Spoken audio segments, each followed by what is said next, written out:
яхшылык кына көтәбез һәм бер кайчан да начарлык көтмибез. Арагызда иң яхшысы шул. Хәдистә әйтелгән әлеге сүзләр турында гади тормышта уйламыйбыз да кебек.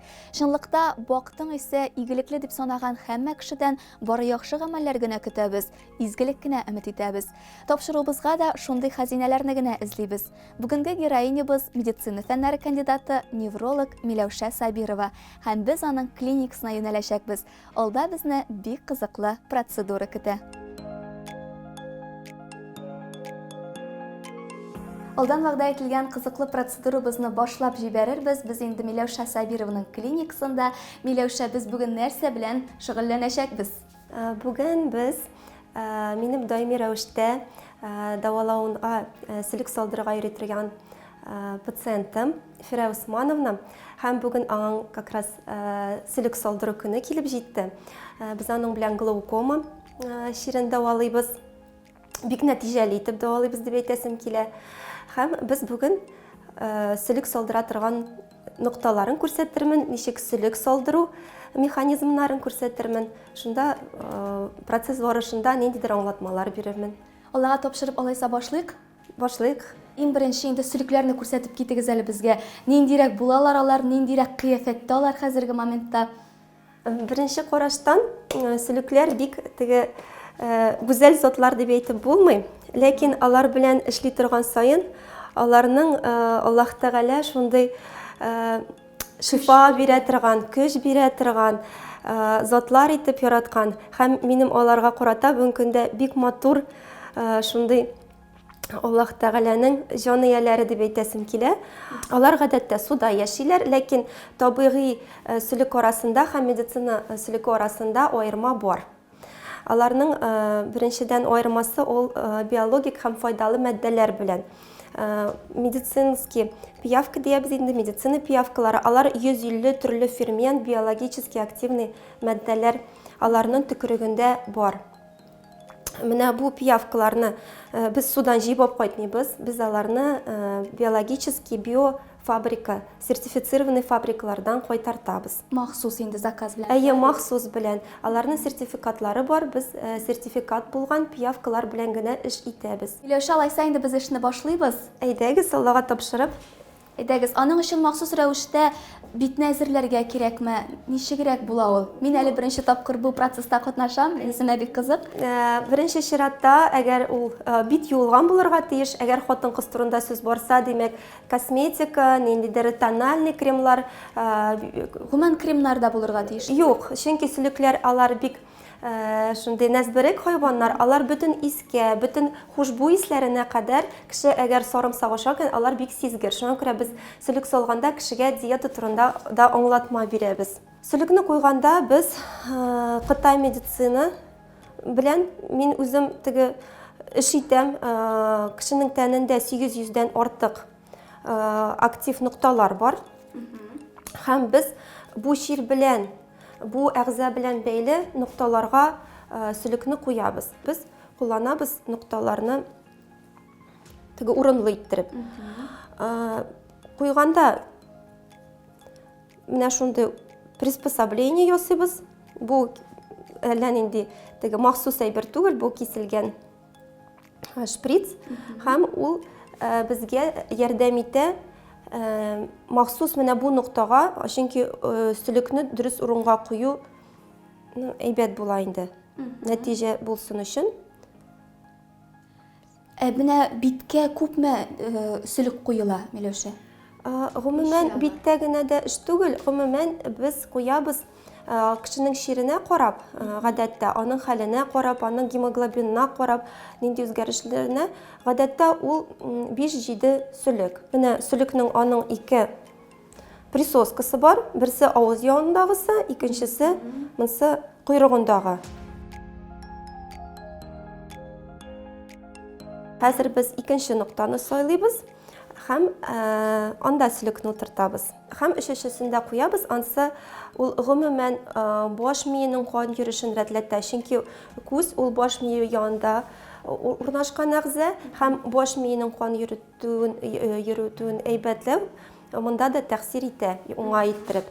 уку елларына әйләнеп кайтсак, менә бит инде әтиянинең, күп әтиянинең теләге бит инде баласының табиб булуы, шулай бит. Менә без олыгаербыз да, картайгач безне балаларыбыз дәвалар диләр. Ә сезнең гаиләдә ничегрәк булды? Үзең теләп бу эшкә юнәлдеңме син? Инде әгәрдә әтиянең дә йогынтысы булдымы? Кичкенәдән килгән фикер, ул инде минем, чөнки мин башта Татар гимназиясында укып, 6 классны, аннары экзаменнар биреп, Чаллының медицина лицейы бар безнең 24нче лицей. Шуңа күрә бу мин башка һөнәрдә булырмын дип үзем дә уйламадым. Медицина лицейында без бик тирән иттереп химия, биология өйрәнә идек. Алай гына түгел, анда сразу вуз системасы иде. Елга 2 тапкыр мәктәп булуына карамастан без экзаменнар бирә идек химиядан һәм биологиядан. Бит әле Миләүшә башка уку йортларына караганда 5 ел укыдым да чыктым түгел, шулай бит. Монда бит әле укуы да озак та, авыр да, шулаймы? Ничә ел укыдың, Миләүшә? Әгәр тулысынча әйтсәң, санап китсәң, бик күп ел. Әле дөресрәк әйтсәң, мин әле һаман да укыйм, чөнки без монда медицинада укудан туктап булмый. 6 ел дәвалау факультетында укыдым, аны бишлеләргә генә бетердем кызыл диплом белән. 2 ел без ординатурада укыдык, ансы неврология һәм реабилитация кафедрасында РКБда. Аннары ординатура тамамлаганнан соң минем үземнең кафедрада эшләткән руководителем әйтте, аспирантурага барасың килмәп, синең булып чыгар иде дип. Шулай дип ул әйткәч, гаилә белән дә киңәшләштем дәгән инде. Шул фикергә килдек, аспирантураны тамамладым. Аспирантураны тамамлагач, аның нәтиҗәсе булып кандидатская диссертация булды, Аллага шөкер, аны да яклап булды. Аннары менә рефлексотерапия, рефлекс белән дәвалау, сөлек белән дәвалау. Бүгінгі көндә мин укыйм Международный интегративный институт Превентейджта, анда нутрициология һәм бик бүгінгі көндә мин кулланырлык кешеләргә ярдәм итәрлек белемнәр бирәләр. Миләүшә, син бит инде медицина фәннәре кандидаты, белүемчә невролог, тагын бик күп регалияларың бар, анысын мин ятлап бетерә алмадым, әйдә таныштырып үтә әле үзең. Невролог инде ул минем төп специализация. Аннан кала мин рефлексотерапевт, сөлек салучы гирудотерапевт була инде медицина телендә, хиджама буенча белгеч. Аннары реабилитолог, димәк инсульттан соң, ниндидер травмалардан соң кешене тормышка кайтару, кешенең яшәү сыйфатын яхшырту, көндәлек эшләрен эшли алу. Менә аннары ЛФК, лечебная физкультура буенча дигән минем кагазьләрем бар, белем арттыру курсларын үткән идем һәм шуларны мин үземнең пациентларымда үземнең кулланырга тырышам. Аннан кала инде менә бу ел Алла берсә укып бетерәм, нутрициология буенча белгеч булам. Ул да миңа үземдә эшемдә бик зур ярдәм күрсәтә, кешене белән дәваланганда. Миләүшә, безнең вакытыбыз җитте кебек. Әйе, без сөйләшкән арада сөлекләр эшләделәр, үзенең файдалы, шифалы матдәләрен бирделәр, әлхәмдүлилләh. Хәзер без аларны берәм-берәм салдырабыз. Аның өчен без стерильный перевязочный материал кулланабыз. Аларны нитә торган махсус банкага салабыз. Аннары алар инде башта спирт салына, алар мингриләр, исерәләр, аннары гына без хлорный раствор салына. Аларның башларын шулай кырып төшерергә дә була. Ләкин теге рәнҗетмәс өчен инде алар спирт исләрен яратмыйлар. Шуңа күрә әзрәк без анда спирт тидерсәк, иснәтсәк, дип әйтик дә башына тидермичә, алар үзләре дә кубып төшәләр. Канның төсенә карап, нинди төс агып чыгуын күреп, без опять-таки кабаттан кешенең кан халәтен, гипоксиядамы ул, кислород җитәме аңа, застоймы аның, кан йөреш әйбәтме дигән ниндидер фикергә килә алабыз. Күп чакта мин пациентларга повязкаларын салдырганнан соң җибәрегез миңа фотографияны дип әйтәм, чөнки без күрәбез, нинди кан аккан, карамы ул, кызылмы ул. Анда кайбер чакта куе ниләр чыга, сгустыклар. Бу бөтен әйбер дә тагын безгә диагностический ярдәм итә. Аннары гадәттә муенга куйганда яулык алып килергә кушам. Шапочка. Бетерес. Менің шапка. Шапочка белән ия. Шапочка белән, Иратларга, хатын-кызларга яулык алып килегез. Һәм без аны шулай итеп Мин шапочка. һәм кан аксада повязкадан үтсә дә, ул аннары монда җыелып тора, акмый, кеше курыкмый. Теге бик эстетик яктан бик матур булмаса да, ләкин кичкә таба без бу әйберләрне сала алабыз. Һәм бүгенге көндә инде мин пациентларга әйтәм, бүген ниндидер кичәләргә, ниндидер кунакларга бик йөрешмәскә, күбрәк итеп су эчәргә, җиңелчә ризык ашарга, яшелчә салатларын һәм шул чакта теге дәвалану нәтиҗәсе тагын да яхшырак була. Миләүшә, син бит инде ирең белән бер клиниканы җитәклисең, бергә эшлисез. Эшегез өегезгә ияреп кайтамы һәм гомумән эш турында бәхәсләшкән моментларыгыз буламы? Эш кайта инде өйгә. Сездә юк, чөнки кайбер вакытта бер пациентны мин дә дәвалыйм һәм ирем дә дәвалый. Ләкин мин аны бәхәс дип әйтмәс идем. Миңа аның мәсәлән ул остеопат буларак, аның фикерләве, кайда ул күрә аның организмындагы ниндидер дөрес булмаган процессларны, ул бит инде күбрәк кул белән эшли, сиземли. Ул миңа күбрәк ярдәмчем бу сорауда. Шуңа күрә эш өйгә кайта, ләкин ул бәхәс түгел. Миләүшә, исламга килүең ничегрәк булды? Исламга килүем минем икенче балам тугач, Мәдинә кызым тугач булды. Барбер менә балалар туу ул сиңа ниндидер ответственность дип әйтегәндә бит. Киңрәк уйлый башлыйсың, үзең турында гына уйламый башлыйсың. Күп әйберне Аллаһ Тәгаләнең кодрәте белән, ярдәме белән килгәнен аңлыйсың.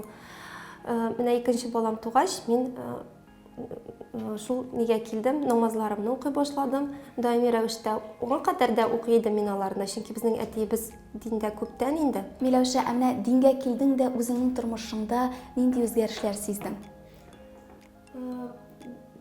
Үзгәрешләр бик күп булды уңай яктан. Минем беренче чиратта пациентлар белән эшләгәч, без бит сәламәт һәм бәхетле кешеләр белән эшлибез дип әйтмибез. Без күп чиракта эшлибез, кеше ниндидер ул сиңа гел авырлыклар белән килә. Аның кайсыдыр җире авырта, аның кайсыдыр җире борчый. Ул һәр вакыт әле үрелгән психологик проблемалар белән. Кеше аны сөйли, әгәр күңелеңә якын алсаң, син аларны кичерәсең һәм күп чиракта мин эштән кайта идем, бик арыган.